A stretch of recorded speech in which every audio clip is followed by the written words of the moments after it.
ایک دفعہ کا ذکر ہے کہ کسی شہر میں ایک لڑکی رہتی تھی۔ وہ اپنی زبانی کہانی بتاتی ہے کہ میرا شوہر بہت ہی غصے والا تھا۔ وہ چھوٹی چھوٹی باتوں پر غصے ہو کر گھر کا سامان ادھر ادھر پھینک دیتا تھا۔ میرا شوہر چھوٹی چھوٹی سی باتوں پر ناراض ہو جاتا۔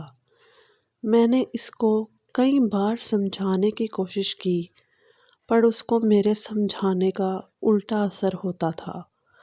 میری کوئی غلطی نہ بھی ہوتی کہ وہ بڑے غصے کے ساتھ مجھے مارتا اور گھر کی چیزیں اٹھا اٹھا کر پھینکتا تھا۔ ہماری شادی کو 2 سال ہو گئے تھے۔ میں 2 سالوں میں اس کے غصے کو جان چکی تھی، لیکن مجھے اس بات کا علم نہ تھا کہ وہ مجھے غصے میں ہر حد پار کر جائے گا۔ ایک چھوٹی سی بات کو لے کر اس نے مجھ سے ہر تعلق اور رشتہ ایک لمحہ میں ہی توڑ دیا۔ لیکن جب ان کا غصہ ٹھنڈا ہوا تو وہ مجھ سے معافی مانگنے لگے، لیکن اب وہ ہر حد پار کر چکا تھا۔ اب پچھتانے کا کوئی فائدہ نہ تھا۔ اس نے گھر کے کچھ کاموں کی وجہ سے غصے میں آ کر وہ الفاظ کہہ ڈالے جو رشتے کو ختم کر دیتے ہیں۔ میرے شوہر نے مجھے طلاق دے دی۔ میں بہت ہی پریشان تھی کیونکہ میں نے پسند کی شادی کی تھی، اس لیے میں اپنے گھر والوں کو بھی کوئی بات نہ بتا سکتی تھی۔ مجھے اس بات کا ہرگز علم نہ تھا کہ میرے شوہر کو اتنا غصہ آتا ہے جو غصے میں آ کر رشتے کو ہی توڑ ڈالے گا۔ میں اپنے پیار کی خاطر اپنے ماں باپ کا گھر بار سب کچھ چھوڑ کر آ گئی تھی۔ میرے لیے اس کو چھوڑ کر جانا بہت ہی مشکل تھا۔ پسند کی شادی کر کے میں نے پہلے ہی اپنے گھر والوں کو چھوڑ دیا تھا۔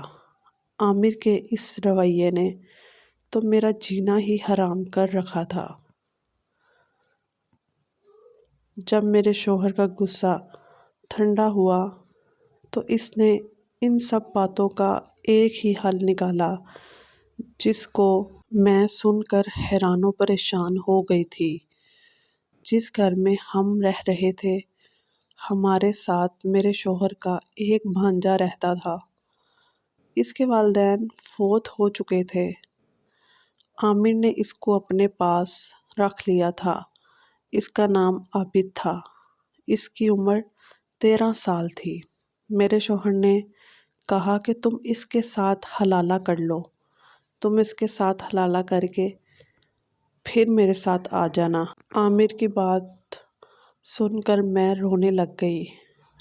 بیوی نے کہا کہ میں کس طرح 13 سال کے لڑکے سے نکاح کر سکتی ہوں، لیکن میرا شوہر مجھے اس کے ساتھ حلالہ کرنے پر مجبور کر رہا تھا۔ میرے شوہر نے جو کچھ بھی کہا تھا وہ غصے میں کہا تھا۔ وہ پہلے تو اس بات کو تسلیم ہی نہیں کرتے تھے کہ میں نے آپ کو طلاق کہا الفاظ بولے ہیں۔ پھر اس نے کہا کہ میں نے غصے میں یہ الفاظ کہہ دیے ہیں۔ میں اپنی بات پر قائم تھی کہ طلاق تو طلاق ہوتی ہے۔ جب آپ نے مجھے طلاق کے الفاظ بول دیے ہیں، میں تو آپ کے نکاح سے خارج ہو گئی ہوں۔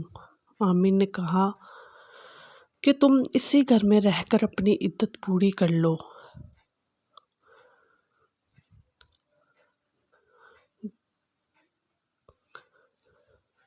گھر کا خرچہ میں خود ہی پورا کروں گا۔ میں تمہارا نکاح عابد سے کروا دیتا ہوں، پھر اس کے بعد اس سے طلاق لے کر ہم پہلے کی طرح رہنا شروع کر دیں گے۔ میں نے عابد کو اپنے گھر میں پالا ہے۔ مجھے پورا یقین ہے کہ وہ آپ کو طلاق دے دے گا۔ بیوی کا کہنا ہے کہ میرے پاس اپنے خاوند کی بات ماننے کے علاوہ کوئی اور چارہ بھی نہیں تھا۔ میں گھر والوں کو چھوڑ کر عامر سے شادی کر کے آئی تھی۔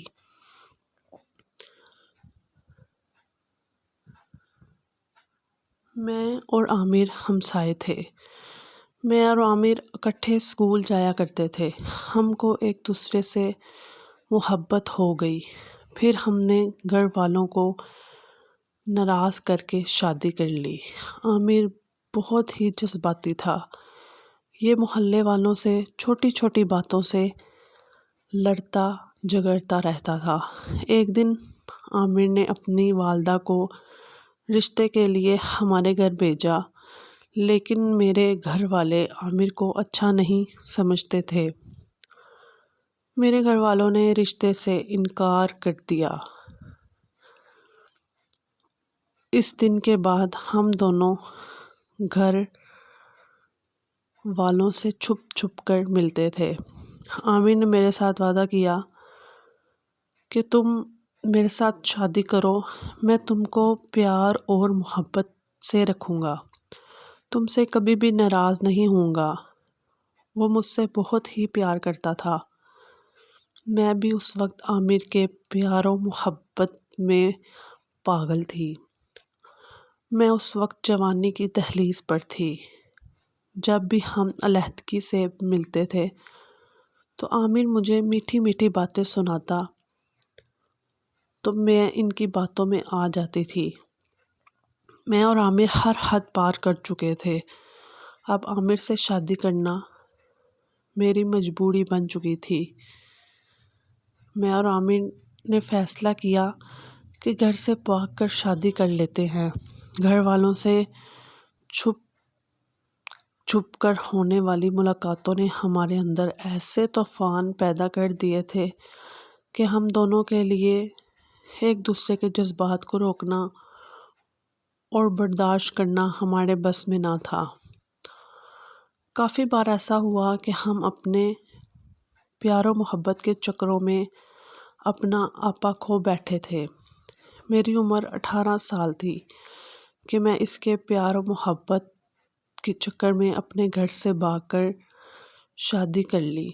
شادی کے بعد ہم وہ محلہ چھوڑ کر دور کسی دوسرے محلے میں آ گئے تھے۔ عامر کے گھر میں اس کی ماں اور ان کا بھانجا رہتا تھا، کیونکہ ان کی بہن اور بہنوئی کافی عرصے پہلے مر چکے تھے۔ جب ہم وہ محلہ چھوڑ کر دوسرے محلے میں آئے تو چند دن کے بعد پتہ چلا کہ عامر کی والدہ کا بھی انتقال ہو گیا ہے۔ اس کے بعد اس گھر میں عامر کا بھانجا ہی رہ گیا تھا۔ عامر اس کو بھی اپنے نئے گھر لے آیا تھا۔ میں نے جب عامر کے ساتھ شادی کی تو میرے من میں بہت ہی سپنے تھے۔ ہم نے ایک مکان لیا۔ عامر کی نوکری بہت ہی اچھی تھی، جس کی وجہ سے ہم کو دولت کی کوئی کمی نہ تھی۔ اس لیے جب عامر کی بہن اور بھائی کا انتقال ہوا تھا تو عامر عابد کو اپنے گھر لے آیا تھا۔ عابد میرے چھوٹے بھائیوں کی طرح تھا۔ میں نے عابد کو بڑے پیار و محبت سے پالا تھا۔ اس کی پڑھائی بھی میرے ذمہ تھی۔ گھر کے کام کے لیے نوکر چاکر تھے، اس لیے میں گھر میں زیادہ فری ہی ہوا کرتی تھی۔ میں نے عابد کی پڑھائی میں اس کی بڑی مدد کی۔ عابد کی موجودگی میں میرا خاوند مجھ پر ہاتھ نہیں اٹھاتا تھا، لیکن غصہ ہوتا تھا۔ لہٰذا عامر نے میری شادی اپنے بھانجے سے کروا دی۔ شادی کی پہلی رات ہم الگ الگ کمروں میں سوئے تھے۔ صبح ہوئی تو عابد میرے پاس آیا۔ اس نے میرا ہاتھ پکڑتے ہوئے کہا کہ میں آپ کو کبھی بھی نہیں چھوڑوں گا، میں آپ کو بہت پیار کرتا ہوں۔ عابد کی بات سن کر میں چونکنی ہو گئی۔ عابد نے کہا میں خود غرض نہیں ہوں، میں اپنے ماموں کی طرح آپ کے جذبات سے نہیں کھیلوں گا۔ عابد نے مجھے کہا کہ میں آپ کو کبھی بھی عامر کی طرح غصے میں آ کر طلاق نہیں دوں گا۔ عابد نے کہا کہ مجھے اپنے ماموں کا پتہ تھا، میری ماں بھی یہی کہتی تھی کہ تیرے ماموں عامر ذہنی مریض ہیں، یہ کبھی بھی اپنے بہن بھائیوں سے نرم دلی سے پیش نہیں آتے تھے۔ اب آپ میری بیوی ہیں، میں نہیں چاہتا کہ تم دوبارہ ایک ذہنی مریض کے پاس چلی جاؤ۔ میں تم کو کبھی بھی طلاق نہیں دوں گا، آپ مجھے بہت ہی اچھی لگتی ہو، میں آپ کو کبھی بھی نہیں چھوڑوں گا۔ میں نے ابھی عابد کو کوئی جواب نہیں دیا تھا کہ میرا سابقہ خاوند عامر گھر آیا اور اس نے آتے ہی یہ سوال کیا کہ عابد نے آپ کو طلاق دے دی ہے۔ میں نے اپنے سابقہ خاوند عامر کی طرف دیکھا اور کہا کہ میں عابد سے طلاق نہیں لے سکتی، میں عابد کے ساتھ ہی زندگی بسر کرنا چاہتی ہوں۔ ہم دونوں نے ایک دوسرے کے ساتھ زندگی بھر رہنے کا فیصلہ کر لیا ہے۔ میری زبان سے یہ الفاظ نکلے ہی تھے کہ میرے پہلے شوہر عامر اور دوسرے شوہر عابد کی طرف بڑھنے لگا، تو میں نے اس کو روکتے ہوئے کہا، اگر تم نے عابد کو کوئی بھی نقصان پہنچانے کی کوشش کی تو میں پولیس کو بلا کر آپ کو جیل کروا دوں گی۔ عابد نے میرا بھرپور ساتھ دیا، بھلا وہ مجھ سے عمر میں کافی چھوٹا تھا۔ ہم دونوں عامر کے گھر سے چھوڑ کر دوسرے گھر میں چلے گئے۔ اس دن کے بعد عامر ہمارے گھر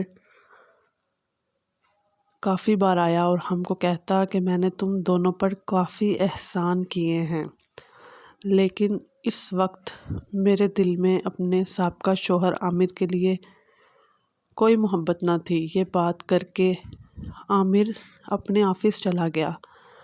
ہم کو شام کے وقت پتہ چلا کہ عامر نے آفس میں کسی کا قتل کر دیا ہے۔ عامر اب جیل کی ہوا کھا رہا ہے۔